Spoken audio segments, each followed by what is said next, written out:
Olá, meninos e meninas do EJA 6A e B. Boa noite. Estamos iniciando mais uma vez a terceira etapa das nossas atividades. É claro, não está sendo fácil para os alunos, para os professores, para todo o corpo docente da escola. É viver nessa pandemia um separado do outro, né?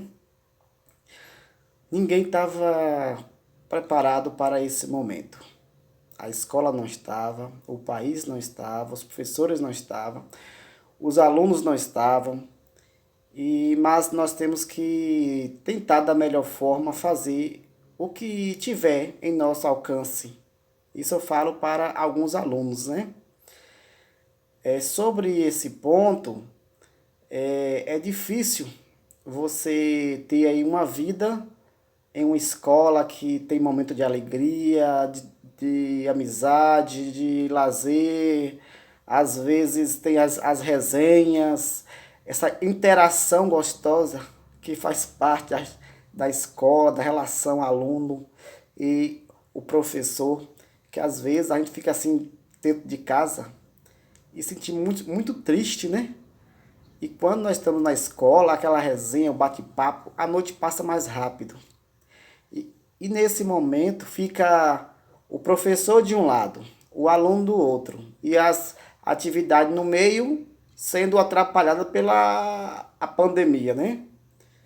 E nem sempre o aluno entende o que se passa, nem sempre o professor dá conta do que é para passar para esses alunos.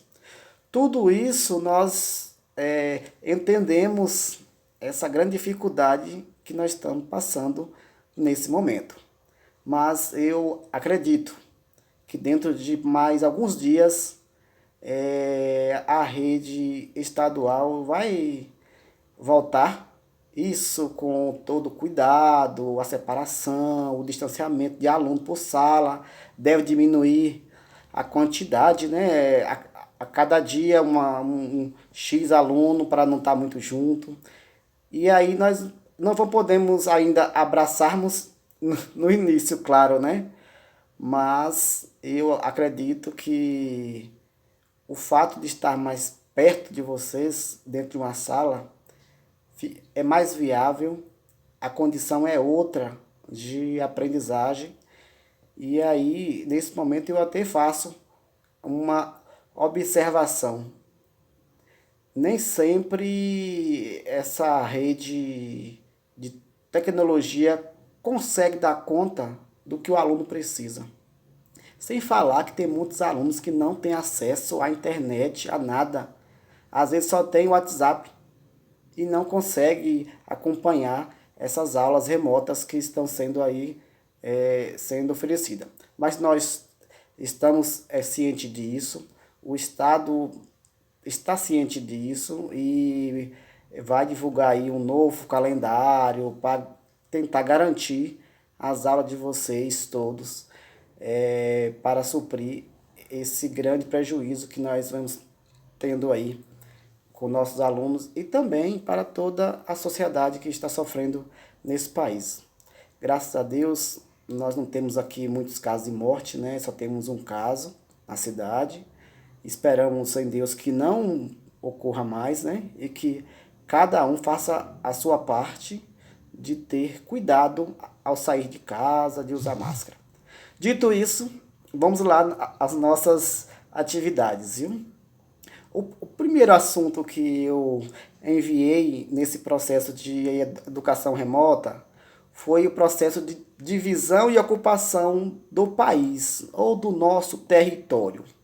E também as divisões geográficas, as divisões regionais de nosso país, como foi que ela veio se dando, dividindo a cada momento. E a segunda aula foi mais dentro da região do estado da Bahia.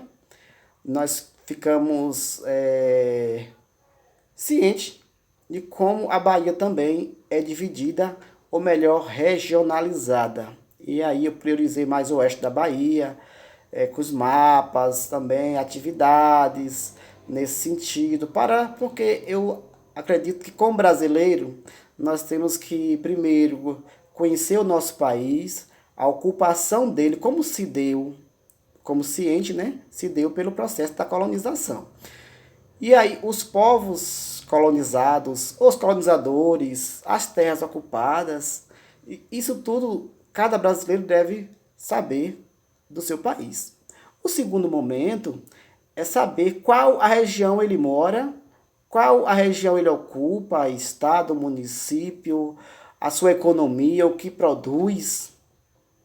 E isso eu fiz esse foco, como nós moramos no LEM, e eu sempre tento priorizar as nossas atividades nesse sentido, de entender o local, entender o que se produz, o nosso município, dar valor a isso.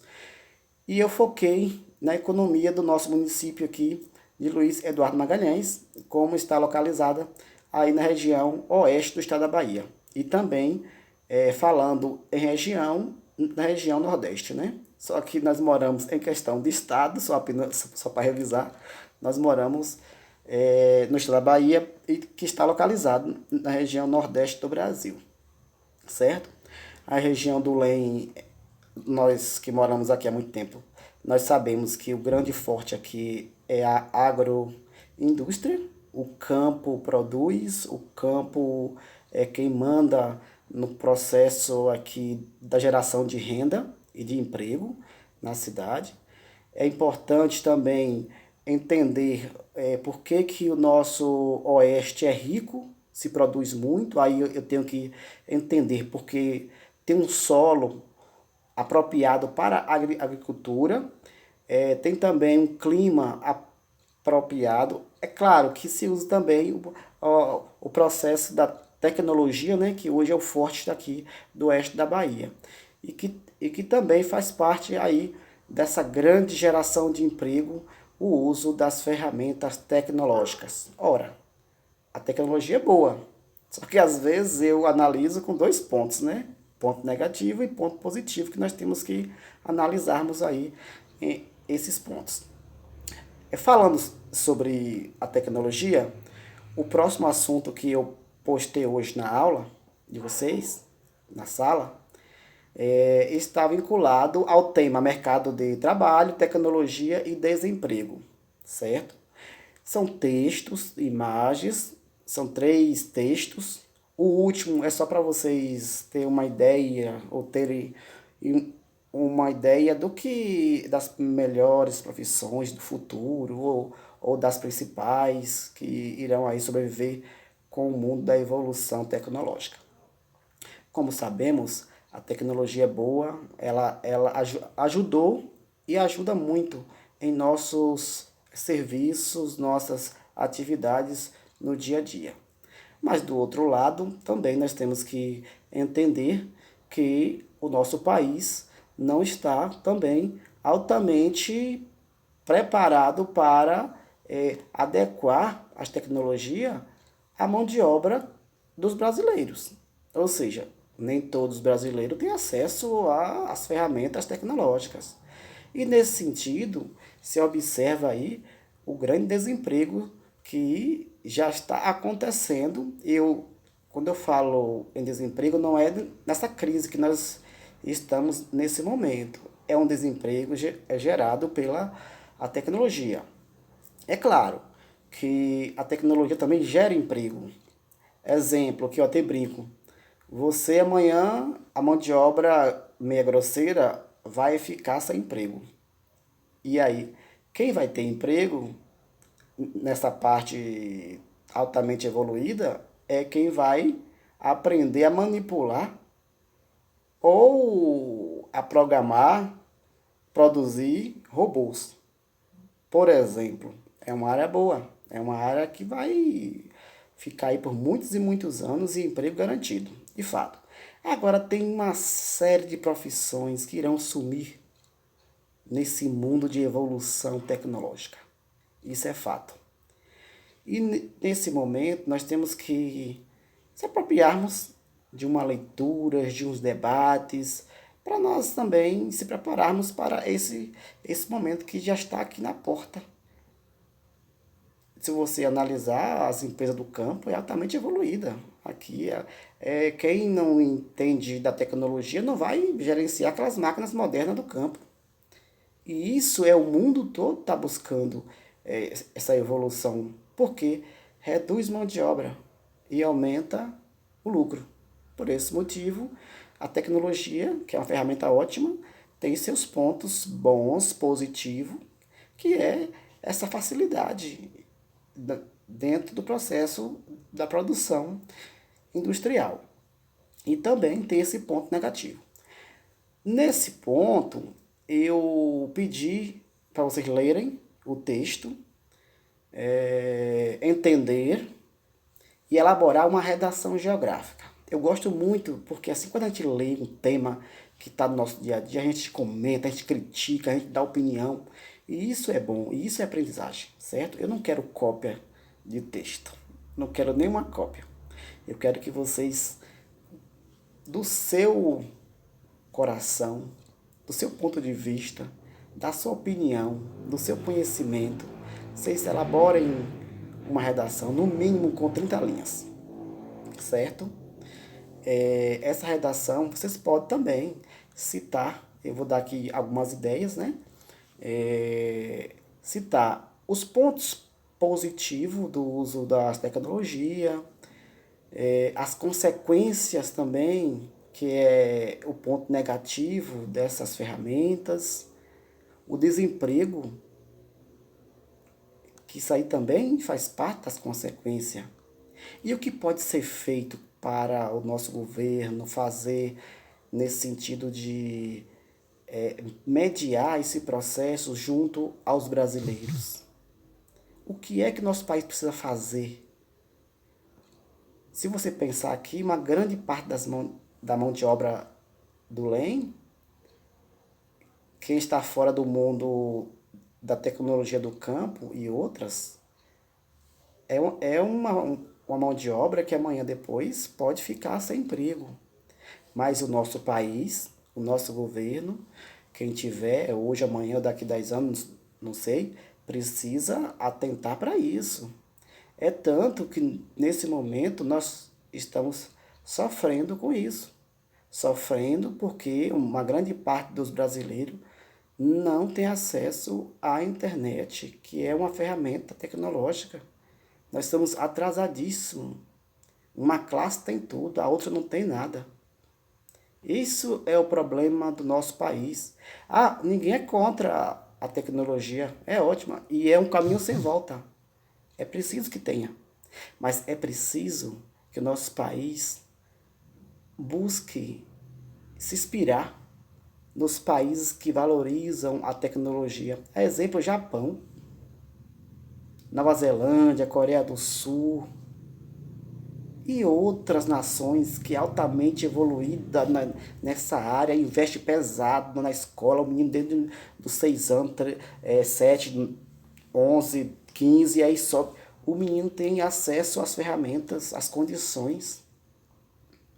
Nosso país precisa criar políticas de acesso à tecnologia e criar políticas de integração dessas pessoas que irão perder, que já estão perdendo os seus empregos. Onde é que esses milhões de pessoas que irão perder e que estão perdendo os seus empregos fruto do uso das tecnologias em várias áreas do mercado de trabalho? Onde é que eles vão ocupar, arrumar emprego?